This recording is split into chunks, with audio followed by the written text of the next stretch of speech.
जय हिंद। मैं हूं राजेश सिन्हा। दोस्तों, आज बात करेंगे चीन की और आज बात करेंगे सोना की। जी हां, सोना कितना सोना है ये आप बचपन से ही सुनते आ रहे होंगे। बॉलीवुड के गाने भी हैं और आपको भी ये पता है कि अगर आपके घर में ढेर सारा सोना है, आपके घर में ढेर सारी ज्वेलरी है, तो आपको समाज में बहुत धनी माना जाता है। तो दुनिया में भी ऐसा ही होगा। यही एक कारण है कि ये लगातार ऐसी खबरें आती रहती है कि दुनिया भर के जो धनी देश हैं वो लगातार सोना जमा करते हैं। ऐसे ही एक नई जानकारी मैं लेकर आया हूं और इसीलिए मैंने बैकग्राउंड में पीछे लिख रखा है, चीन ने किया खेल, सोना होगा 2 लाख पार। जी हां, लगातार आपको ये खबरें मिल रही होगी कि रोज सोने की जो कीमत है बढ़ती जाती है। आज भी बढ़ रही है, कल भी बढ़ी थी और जो जानकारी मैं लेकर आया हूं उसके कारण आने वाले दिनों में सोना अब 2 लाख के पार भी हो सकता है। पर यह कारण यह बताया जा रहा है कि चूंकि चीन बहुत बड़े पैमाने पर सोने की खरीदारी कर रहा है, जो दुनिया का जो सोना है वो पहले से ज्यादा महंगा हो जाएगा। आइए मैं आपको अब पूरी जानकारी दे देता हूं। पिछले 18 महीने से चीन हर महीना नया सोना खरीद रहा है, जमा कर रहा है। अगर डिटेल्स में जाएं तो अप्रैल 2026 में ही 8 टन सोना चीन ने खरीदा है। यानी हर महीने वो अपना जो सोना जो उसने पहले से जमा कर रखा है उसके भंडार को बढ़ाता जा रहा है। और अगर उसके गोल्ड रिजर्व की बात करें तो अभी उसका गोल्ड रिजर्व 7.28 करोड़ ट्राई ऑन्स तक पहुंच गया है। आपको यह लग रहा होगा भला चीन ऐसा कर क्यों रहा है? साफ है, चीन चाहता है कि उसके पास सोने का इतना भंडार हो कि आने वाले वक्त में वो दुनिया की सबसे बड़ी और मजबूत अर्थव्यवस्था बन जाए। जानकारी यही है कि उसे डॉलर को चुनौती देनी है और अगर डॉलर को चुनौती देनी है और अपनी करेंसी युआन को अगर बढ़ाना है तो सबसे ज्यादा जरूरी है कि चाइना का जो सेंट्रल बैंक है उसके पास सोना इतना जमा होना चाहिए कि कभी भी अगर उतार चढ़ाव इकोनॉमी में होता है, विश्व की अर्थव्यवस्था में होता है, तो चीन के पास इतना सोना होना चाहिए, इतना चांदी होना चाहिए कि उसकी अर्थव्यवस्था ना हिले। और इसी रास्ते पर चीन लगातार चल रहा है। जब से हॉर्मुज स्ट्रेट बंद हुआ है तब से दुनिया की अर्थव्यवस्था हिल गई है। आपको याद होगा कि देश के प्रधानमंत्री नरेंद्र मोदी ने आह्वान किया है देश के लोगों को, भारत के लोगों को कहा है कि कम से कम 1 साल तक आप सोना ना खरीदें। इसका क्या मतलब है? इसका सीधा मतलब यह है कि देश के प्रधानमंत्री चाहते हैं कि अगर हम सोना ज्यादा खरीदेंगे तो उन्हें यानी भारत को ज्यादा सोना इंपोर्ट करना पड़ेगा और ज्यादा सोना इंपोर्ट करने के लिए भारत को जो फॉरेन की करेंसी है वो देना पड़ेगा, यानी डॉलर्स ज्यादा खर्च करने पड़ेंगे। और इसीलिए प्रधानमंत्री ने यह आह्वान किया है भारत के लोगों के साथ कि आप सोना कम खरीदें और जहां पर जरूरत हो उतना ही खरीदें और कम से कम 1 साल तक सोना ना खरीदें। उन्होंने यह भी कहा है कि ईंधन की बचत करें। तो ईंधन की बचत करने का जो कारण है वो भी यही है कि भारत को जो फॉरेन एक्सचेंज है भारत के पास, वो जो डॉलर्स जो भारत के पास है उसमें कमी ना आए। जब से हॉर्मुज स्ट्रेट को ईरान ने बंद कर रखा है तब से दुनिया की जो सप्लाई चेन है उस पर भारी दबाव पड़ रहा है। दुनिया की अर्थव्यवस्था हिल गई है। 28 फरवरी को जब ईरान पे अमेरिका और इजराइल ने मिलकर हमला किया था तो उसके 6 दिनों के बाद से ही ईरान ने हॉर्मुज स्ट्रेट को बंद कर रखा है।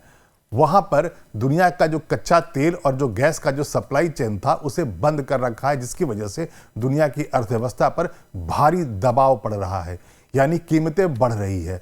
और कच्चा तेल की जो सप्लाई अगर कम होगी, गैस की सप्लाई अगर कम होगी तो रोजमर्रा की जो चीजें हैं वो महंगी होती जाएंगी।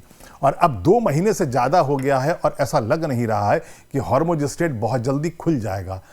अगर मैं अभी की बात करूं तो आज की जो ताजा जानकारी है वो यही है कि डोनाल्ड ट्रंप इस वक्त चाइना में है, 3 दिनों के दौरे पर हैं। उनकी बातचीत शी जिनपिंग से हो चुकी है और जाहिर है इस मुद्दे पर भी बातचीत हुई होगी। और सबको पता है, पूरी दुनिया को पता है कि अगर ईरान को कोई कन्विंस कर सकता है तो वो चाइना है और रूस है। पहले भी यही जानकारी निकल कर आती रही है कि जो 40 दिनों का युद्ध हुआ था उसमें ईरान को रॉकेट फ्यूल की सप्लाई चीन करता हुआ देखा गया था। वाशिंगटन पोस्ट की एक रिपोर्ट छपी थी जिसमें समुद्र में 2 चाइनीज वेसल्स देखे गए थे जिसमें रॉकेट फ्यूल लदा हुआ था और वो ईरान जा रहा था। वैसे ही निक्की हेले का भी एक एक्स पर पोस्ट आया था और उसने यही दावा किया था कि जिस जहाज को ईरान के एक जहाज को अमेरिका के सोल्जर्स ने जो पकड़ लिया था उसमें रॉकेट फ्यूल था और वो ईरान जा रहा था। तो मतलब साफ है कि ईरान के युद्ध में, महायुद्ध में चीन उसकी मदद कर रहा था, रॉकेट फ्यूल भेज रहा था और जिससे वो अपने बैलिस्टिक मिसाइल्स का जो भंडार है, जखीरा है, उसे बढ़ाता जाएगा। तो यहाँ पर कहानी ये है कि चूंकि अब जो वर्ल्ड ऑर्डर है, जो अर्थव्यवस्था है दुनिया की, अब भारी दबाव में आती दिख रही है, तो पूरी दुनिया भर के सभी बड़े देश अपनी जो आर्थिक स्थिति है उसको मजबूत बनाने में लगे हैं। और उसी कड़ी में चीन पिछले 18 महीने से, हालांकि ये जो युद्ध हुआ है शुरू, ये अभी 28 फरवरी को ईरान का युद्ध शुरू हुआ था, लेकिन यहां पर आपको याद दिलाना बहुत जरूरी है कि 2025 के जून में भी ईरान और इजराइल के बीच में 12 दिनों का युद्ध हुआ था। यानी कि सिचुएशन वॉलेटाइल बहुत पहले से है और ऐसे में जो लोग फ्यूचर की तरफ देखते हैं, जो देश अपनी आर्थिक स्थिति को मजबूत बनाना चाहते हैं, तो उन्हें 2 चीज़ों की जरूरत पड़ती है। पहला, उनका खुद का जो करेंसी है बहुत स्ट्रांग हो और दूसरा, उनके पास जो गोल्ड का रिजर्व हो इतना हो कि किसी भी बड़ी परेशानी में उनकी जो अर्थव्यवस्था है उस पर असर ना पड़े। तो अगर चीन की बात यहाँ पर हो रही है तो चीन ये पूरी कोशिश में लगा है कि उसकी जो करेंसी है युआन, उसे वो डॉलर की तरह दुनिया भर में इतनी मजबूत स्थिति में पहुंचा दे कि आने वाले वक्त में दो देश जब आपस में कोई बिजनेस करते हो तो युआन में भी कर सके। चीन और ईरान आपस में युआन में एक्सचेंज करते हैं, एक दूसरे से साजो सामान खरीदते हैं और पेमेंट्स करते हैं। और यही चीन चाहता है कि उसकी अर्थव्यवस्था, जो कि ऑलरेडी सुपर पावर है, इकोनॉमिक सुपर पावर है चीन, वो इतनी मजबूत हो जाए कि आने वाले वक्त में अगर डॉलर्स को कमजोर करना पड़े तो एक मजबूत चीन, एक मजबूत अर्थव्यवस्था वाला चीन उसे आराम से चैलेंज दे सके। और इसीलिए चीन लगातार सोना खरीद रहा है और पिछले 18 महीने से खरीद रहा है। और अब स्थिति इतनी खराब हो गई है कि अलग अलग देशों को अब अपने देश के नागरिकों को कहना पड़ रहा है कि आप सोना बचाएं, आप सोना ना खरीदें, क्योंकि अगर आप सोना खरीदेंगे तो उस देश को इंपोर्ट करना पड़ेगा और जो फॉरेन एक्सचेंज है उसमें कमी आएगी। तो आइए अब आपको मैं कुछ जानकारी दे देता हूं कि दुनिया के अलग अलग हिस्सों में सबसे ज्यादा गोल्ड का जो स्टॉक पाइल है वो कहां है। अमेरिका नंबर 1 पर है। अमेरिका के पास 8,133 मीट्रिक टन सोना है। सबसे धनी राष्ट्र है, सुपर पावर है, इकोनॉमिक और मिलिट्री माइट दोनों में, और इसीलिए उसके पास जो सोने का भंडार है सबसे ज्यादा है। सबसे ज्यादा सोना उसी का सोना है। दूसरे नंबर पर जर्मनी आता है। जर्मनी के पास 3,350 मीट्रिक टन सोना है। तीसरा इटली, जिसके पास 2,452 मीट्रिक टन, फ्रांस के पास 2,437 मीट्रिक टन, रशिया के पास 2,327 मीट्रिक टन, चाइना के पास 2,306 मीट्रिक टन, स्विट्जरलैंड 1,040 और भारत के पास 880 मीट्रिक टन है। जाहिर है भारत के पास सोने का उतना बड़ा भंडार नहीं है और हमें अपना सोना बाहर से मंगवाना पड़ता है। और यही वजह है कि भारत के प्रधानमंत्री ने यह आह्वान किया है कि आप गोल्ड 1 साल तक ना खरीदें, क्योंकि भारत को अपनी ज़रूरतों का बहुत बड़ा हिस्सा बाहर से मंगाना पड़ता है और उसको इंपोर्ट करना पड़ता है। बात अगर सोने की चल रही है, बात अगर ज्वेलरी की चल रही है, तो ये आपको पता होगा कि भारतीय संस्कृति में सोने का बड़ा महत्व है। जब भी आप अपनी बेटी की शादी करते हैं, बहन की शादी करते हैं, आपके घर में कोई मांगलिक कार्य होता है, तो हमारे यहाँ सोना देने की परंपरा है। बेटे की शादी में भी हम बहू को सोना देते हैं और भारतीय महिलाओं का ज्वेलरी से लगाव बहुत पुराना है। कुछ भी हो जाए, भारतीय महिलाओं को अगर आपको इम्प्रेस करना हो तो आप सोने की ज्वेलरी देंगे तो वो इम्प्रेस हो जाती है। और इसीलिए भारत की अर्थव्यवस्था में, भारत की संस्कृति में सोने का बड़ा महत्व है। और इसीलिए आज जरूरत आ पड़ी है कि हाँ, इसको ज़्यादा इंपोर्ट ना करें। इसीलिए भारत के प्रधानमंत्री ने ये कहा है कि 1 साल तक कम से कम आप सोना ना खरीदें। अब मैं आपको बताता हूं कि भारत में जो इन्वेस्टमेंट होता है उसमें सोना में कितना इन्वेस्टमेंट होता है।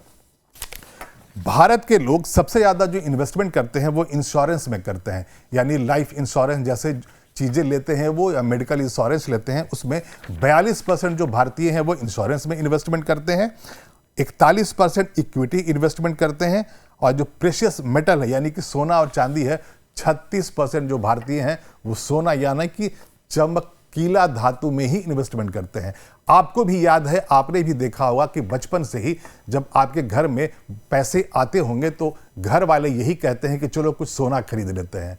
जिसके पास जितना पैसा होता है उसी के अनुसार वो सोना खरीदता है। कोई सोने के बिस्किट खरीदता है, कोई सोने के सिक्के खरीदता है, कोई सोने की ज्वेलरी बनाता है। मतलब बिल्कुल साफ है, हमारी जो सभ्यता है, हमारी जो संस्कृति है उसमें सोना का बड़ा महत्व है और भारत में तो ये सदियों से चला आ रहा है।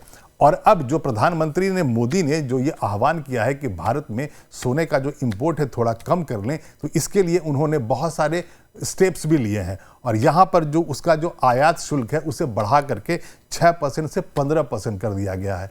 मतलब साफ है कि भारतीय अर्थव्यवस्था पर सोने के इंपोर्ट का दबाव ना पड़े, इसके लिए इस तरह के फैसले लिए जा रहे हैं। और ये सारा का सारा जो मामला है वो हॉर्मुज स्ट्रेट से ही जुड़ा हुआ है। हॉर्मुज स्ट्रेट से चूंकि ऑयल की सप्लाई नहीं जा रही है तो दुनिया भर में कीमतें बढ़ रही हैं और इसीलिए इस तरह के फैसले लिए जा रहे हैं। लेकिन कुछ ऐसे भी देश हैं जो पहले से ही इन चीज़ों में बहुत चौकन्ना थे और उसमें नंबर 1 पर चाइना है। और इसीलिए आज मैं ये जानकारी आपके लिए लेकर आया था कि पिछले 18 महीने से लगातार चीन सोना खरीद रहा था और उसका मकसद सिर्फ इतना ही था कि आने वाले वक्त में अपनी अर्थव्यवस्था को इतना मजबूत बना दे कि अगर कभी डॉलर से ज़्यादा बड़ा चैलेंज उसकी तरफ आए, उसकी करेंसी युआन की तरफ आए, तो उसका मजबूती से वो मुकाबला कर पाए। और इसीलिए मैंने बैकग्राउंड में पीछे लिख रखा है, चीन ने किया खेल, सोना होगा 2 लाख पार। जी हाँ, आने वाले वक्त में हो सकता है सोना जो आज की डेट में 1,60,000 से 70,000 के आसपास है, आने वाले वक्त में ये 2 लाख पार कर सकता है। तो इसीलिए भारत के प्रधानमंत्री ने जो आह्वान किया है आप उसे माने और अभी कम से कम 1 साल तक आप सोना ना खरीदें। अभी के लिए इतना ही। मैं फिर आऊँगा, ऐसी कोई रोचक जानकारी आपके लिए लेकर आऊँगा। लेकिन अगर ये वीडियो आपको अच्छा लगा हो तो आप इसे लाइक कर दें और शेयर कर दें और इस चैनल को सब्सक्राइब भी कर लें। हमारा न्यूज़ चैनल है लाइव टाइम्स, उसका ऐप है प्ले स्टोर पर, आप वहाँ जाएँ, उसे डाउनलोड करें और देखते रहें हमारा न्यूज़ चैनल लाइव टाइम्स। तब तक के लिए धन्यवाद।